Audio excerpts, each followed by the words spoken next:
afternoon, everybody. My name is Anna, and I'm very happy to be here today. And it's a gift to be able to share some of my learnings and knowledge with you. Um, just before I start and dive into the impact innovation theme, I was asked to share a bit more about my professional experience, and it's quite multidisciplinary. I am an architect and I am a strategist. I'm a circus performer. I'm a teacher and a student.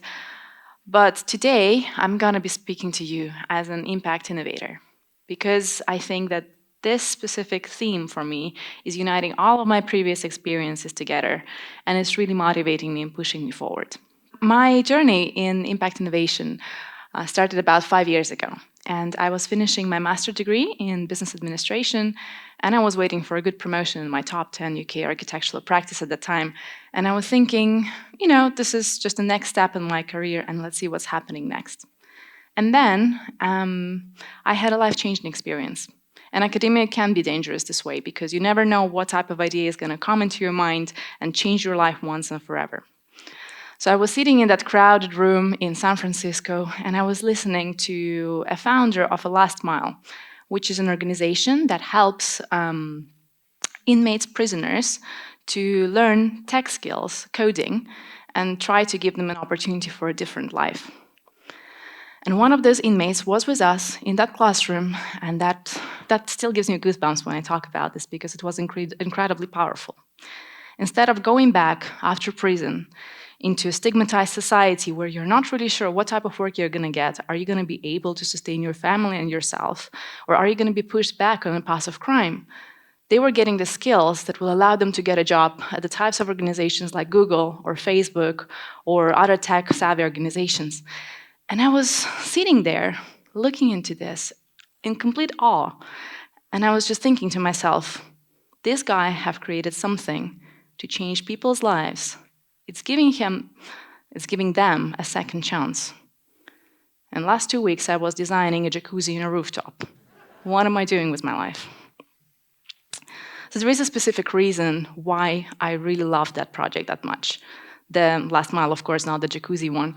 And one of them is the fact that it was a central societal need, the poverty, the fact that people were unable to sustain themselves and their families, and that was pushing them in the first place to commit the crime. And if they were unlucky enough to get caught, then what happened next was a stigmatized society, which wasn't allowing them to integrate back and to get a different perspective, different opportunity to really change their lives. And then there was this idea, a person who said, you know what, I'm going to break that vicious circle, and I'm going to give those people a different chance. I'm going to give those people a different life. So he created this academy, a tech academy, and he was thinking strategically about what's the most necessary skill in relation to that specific location that will help those people get that opportunity. And of course, that was coding. And just like that, very simple, very neat, but it transformed the stigmatized prisoners into the most desired talent pool in Silicon Valley.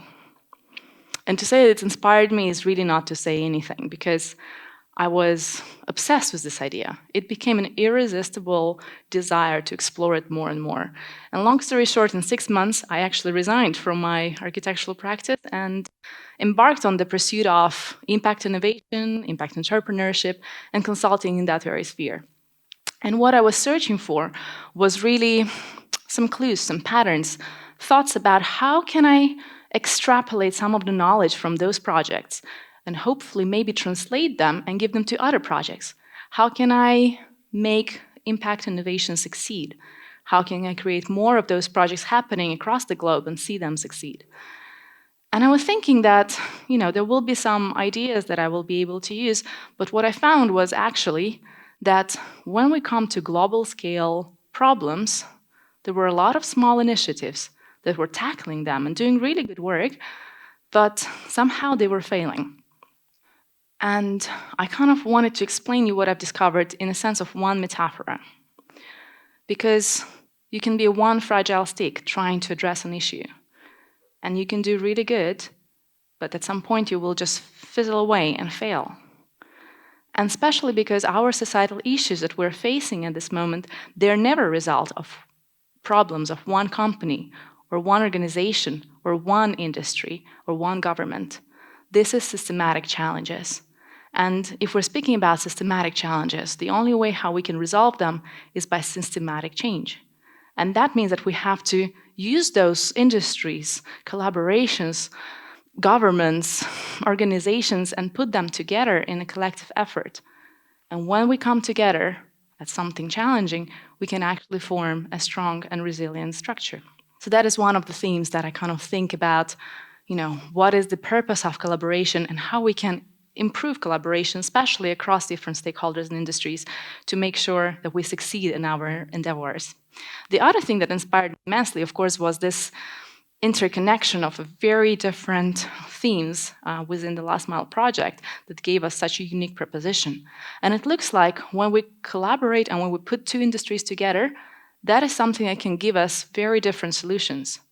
And if we're looking at what's happening right now in this world, we can see that the existing solutions, they already don't work. So we might as well try to combine something that is unseen before to create something that is different. So cross-industry collaboration and improvement in the collective ecosystem, and really that collaboration between the different stakeholders is really my theme of what drives me and what interests me in my day-to-day work. And to illustrate that example, I would like to share with you my personal little startup that I keep kindly calling my little academic experiment. I have to say I was very unlucky with the timing when I started, because I left my career, and then just after my notice period, the first week I was locked in my apartment and looking at the world, locking in under the pandemic. And I was thinking, great, now what? Now I'm going to be changing the world. And we've all been there. We've all seen the COVID-19 grappling and having this effects on people, rising death tolls, fear, isolation, unemployment, and the pre-existing mental wellness crisis that was existing before pandemic. It was just exponentially growing with no immediate solution in sight and no one really having capacity to address it at all. So with my beautiful, amazing little team, we thought, okay, sounds like a worthy societal issue. Let's tackle that and see what we can invent, what type of proposal, cross-industry proposal, we can create to see how we can address this new ongoing challenge. How can we elevate the societal mental wellness and physical wellness in a destigmatized way? How can we do it by using other industries helping us? So as we were brainstorming and as we were kind of searching for that solution, we also noticed that the cultural and creative communities were really struggling through the results of the pandemic. And so we thought, okay, is there a creative way of integrating both of those?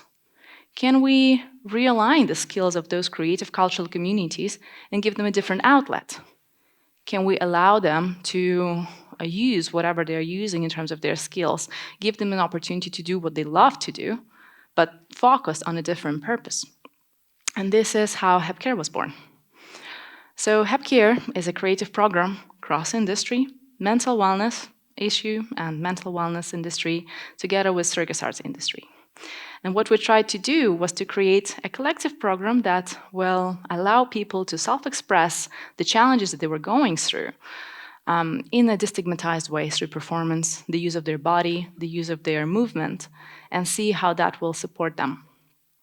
And I have to say that the results were pretty astonishing, because none of the participants who joined our trial, which we had this year, had any experience in circus arts before. So when they've seen a flying trapeze or a static trapeze in the room, they were a bit scared to get on it.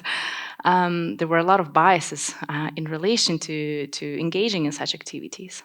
But what we were able to create was a very safe space where people collectively were trying to express their needs in a very different and very meaningful way, which was allowing them to do it not like in a typical therapy when you're afraid of conversation, but more in a performative way, more in the way that they could express what really was going on.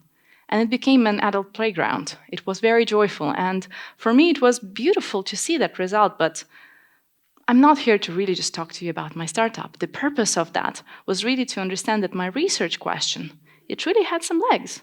And I realized that, yes, cross-industry between circus industry and mental wellness, they did have an opportunity to create something that is very unique. It's a new proposal. And the level of collaboration really defined that level of impact. And with one question, of course, you have a lot of new questions coming up, because my thoughts are, okay, if we've managed to do this, can we extrapolate this learning and apply it to other industries? Can we combine more than 2 industries together, 3 industries, 4 industries, 5, and align them together around a central mission on a societal purpose? Can we work with different stakeholders around the globe? Could that be governments, private, public, NGOs? And could we combine them to resolve a societal issue? Because right now, think about what we have. We have, even if you look into the UN Sustainable Development Goals, we have access to water, poverty, sustainable cities, climate change. There are so many different stakeholders which are trying to make really good work, but it still is unresolved. And I believe that it's the power of that collaborative effort that will help us to get there. Finally, for today, I wanted to share with you a little bit of invitation to be very caring for yourself if you are getting involved in working with change for good or impact projects. Because sometimes things happen unexpectedly and it just throws your passion or more like belief away. The very week that I was invited and agreed to come to this talk, the crisis in the Middle East has started. And I just remember that it's shaken me to the very, very central part. I was thinking, I'm coming to this beautiful country to speak with all of these amazing people and to tell them, okay, well, this is what I've discovered through my innovation journey, and this is how we can make the place better and the world more beautiful, and how we can improve the situation. But at the same time, I know that any of my work couldn't really impact that, which was so present and so painful. And I was thinking, am I in just some sort of big bubble? Is it all just a conversation? How can I make my work more impactful? But what I've learned and what I kind of thought about is that history does teach us a very good lesson. The fact that the conflicts internationally happen every single day, every single moment, and it's only the matter of time when it will hit really hard and will hit close to home. But it does not give me a permission or a reason to stop doing the good job that I'm doing serving my communities. It doesn't stop me from developing impact in the places where I can make it. And in the end of the day, I'm also just one fragile little stick. So this conversation and my work is not going to change the world, but it hopefully will contribute to some level of those type of projects to be more successful and to happening globally more often. And it's an invitation for me as well to really invite you to think about those things and think how you can become a part of that contribution and how you can inspire others next to you and really join into this collective effort. Because I do believe that we have an opportunity to challenge the societal needs that we're facing at this moment. If we come together collectively and we improve that collaboration effort, and we're able to work with each other on the united vision and united aim. As to me, just as your lovely colleague have mentioned, I have started a doctoral degree to continue my pursuit, and in fact, in 2 months, I'm going to be a doctoral candidate in strategy, and I'm grounding myself in existing knowledge on collaboration and impact and innovation with the purpose of combining them together and thinking how I can translate that into practical tools that I can give to organizations or governments or individuals and somehow try to facilitate that impact and facilitate people's involvement into the impact projects. Maybe we will be able to transform the bias about impact projects as just philanthropic missions and actually finally show people that impact projects can bring you impact value, but also they can bring you the financial value and sustainability. And in any case, if your work does intersect mine, then let's do it. Let's unite our fragility and build something strong and resilient together. So this is what I do. Thank you.